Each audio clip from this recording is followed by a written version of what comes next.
Assalamualaikum warahmatullahi wabarakatuh.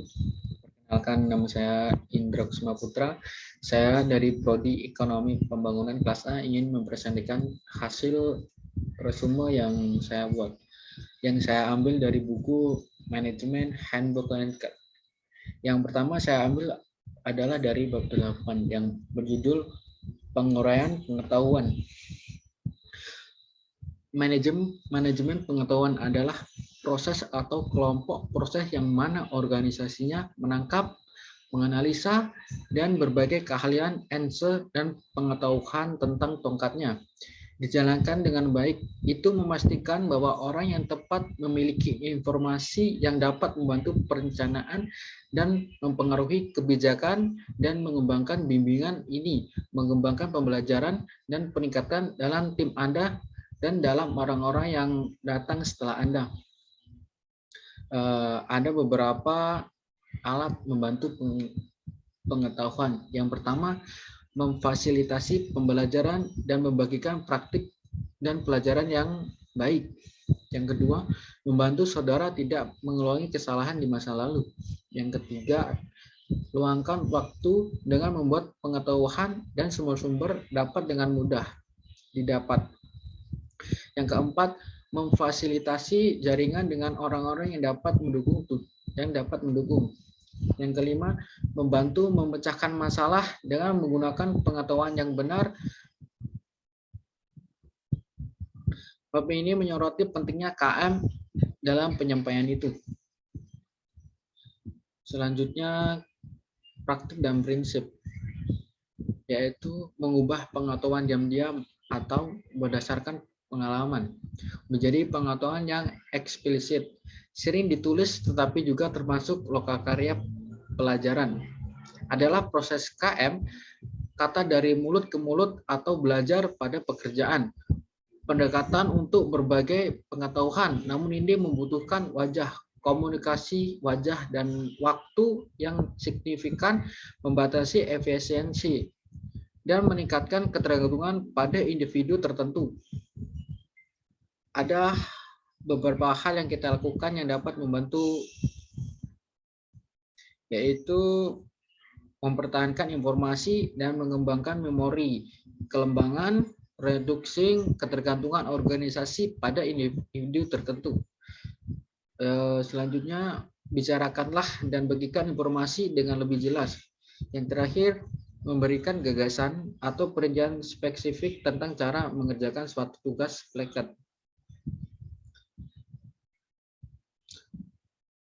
Istilah pengetahuan secara luas diterapkan, tapi harus didefinisi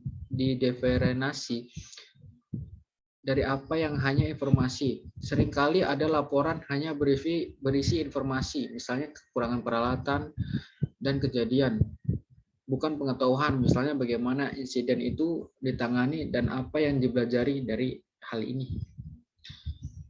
Selanjutnya, saya mengambil dari bab 10 tentang pengelolaan keuangan, praktik pengelolaan keuangan, yaitu praktik dan prinsip. Menyiapkan anggaran, mempersiapkan dan memantau anggaran adalah salah satu keterampilan manajemen keuangan yang paling penting. Anggaran menerjemahkan strategi dan rencana ke dalam istilah keuangan dan termasuk perkiraan pendapatan dan pengeluaran untuk periode tertentu di masa yang lebih lagi. Ada dua jenis anggaran. Yang pertama, anggaran pendapatan, menunjukkan pendapatan dan pengeluaran yang sedang berlangsung selama periode tertentu. Yang kedua adalah anggaran modal, memperkirakan biaya item jangka panjang, menunjukkan dari mana uang itu berasal dan membuangnya selama beberapa tahun.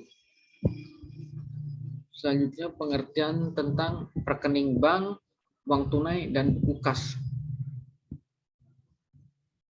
Salah satu langkah pertama dalam memulai misi adalah untuk perbendaharakan atau PBB Departemen Manajemen di kantor pusat untuk membuka bank lokal, rekening, dan rekening bank misi di New York. Seorang kepala kantor dapat membuka rekening dengan bantuan dari kepala keuangan petugas. Layanan kasir kemudian akan didirikan dan berangkas dan prosedur keamanan uang diberlakukan agar misi untuk dapat membayar gaji yang jatuh tempo dan bagi gaji lokal, termasuk untuk personil di kantor lapangan. Seorang anggota staf dapat ditunjuk oleh manajemen untuk mengurus kas kecil. Dalam ini, buku catatan kas terpisah atau spreadsheet Excel yang membantu melacak itu, dan tanda terima yang ditanda tangani harus disimpan untuk pembayaran yang dilakukan.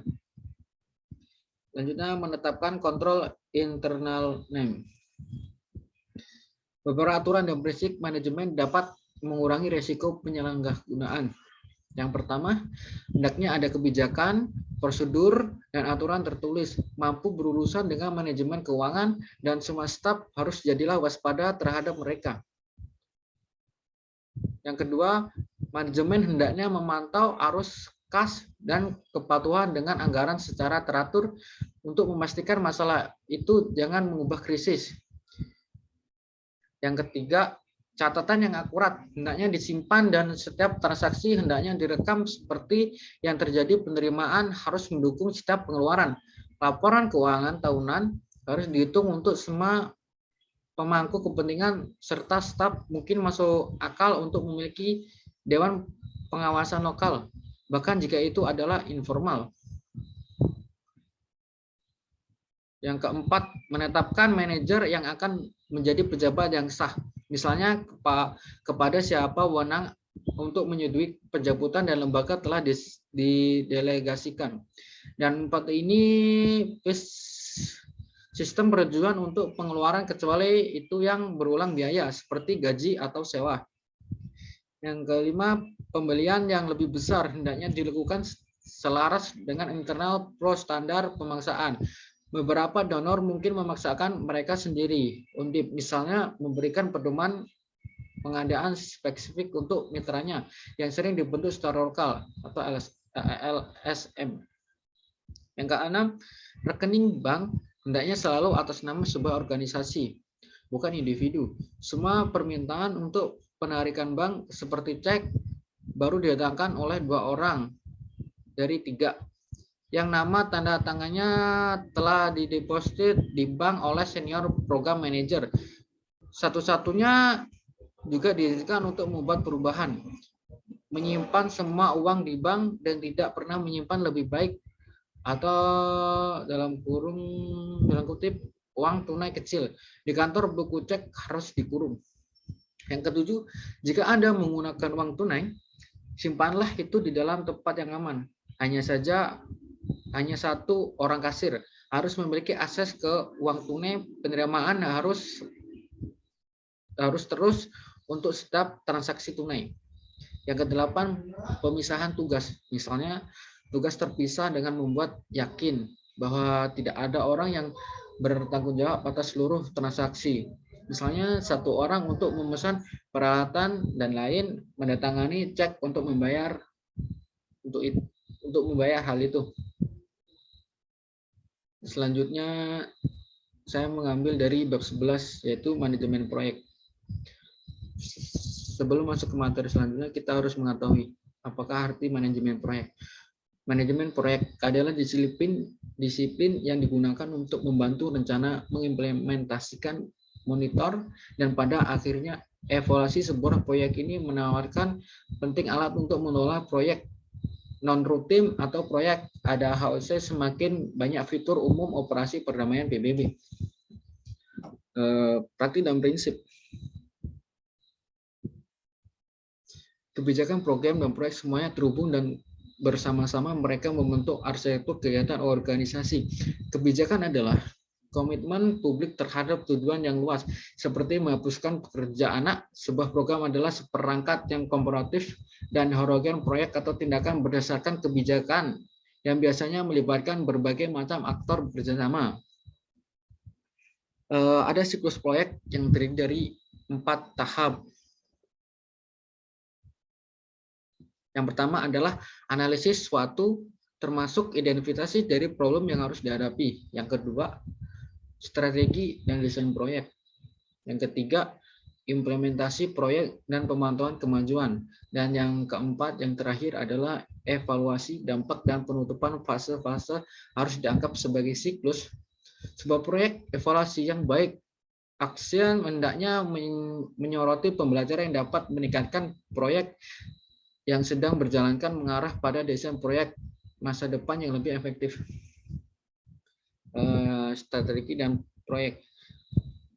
Strategi dan desain proyek. Tahap kedua dalam siklus proyek ini adalah untuk membangun strategi yang menulis dokumen proyek ini termasuk alasan tersebut sedang dilakukan dan penjelasan tentang apa yang dilakukan, bagaimana itu akan terjadi, akan dieksekusi, yang akan melakukannya di mana dan selama jangka waktu itu, menggambarkan situasi seperti sebelum proyek dimulai.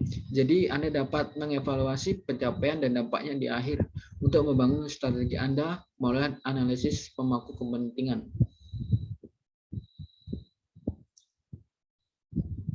Selanjutnya ada beberapa unsur yang dapat membantu dan membangun memelihara hubungan dengan mereka.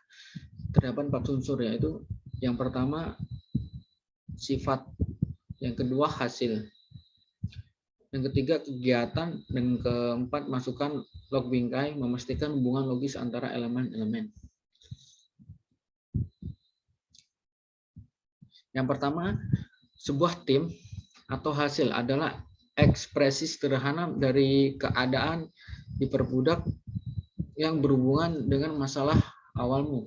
Untuk mencukupi, jika masalah adalah bahwa 200 anak antara usia dari 7 dan 12 tidak bisa membaca di sebuah desa tertentu, benda tersebut bisa jadi 200 anak-anak di desa kita akan umur 7 dan 12 tahun akan diajarkan membaca.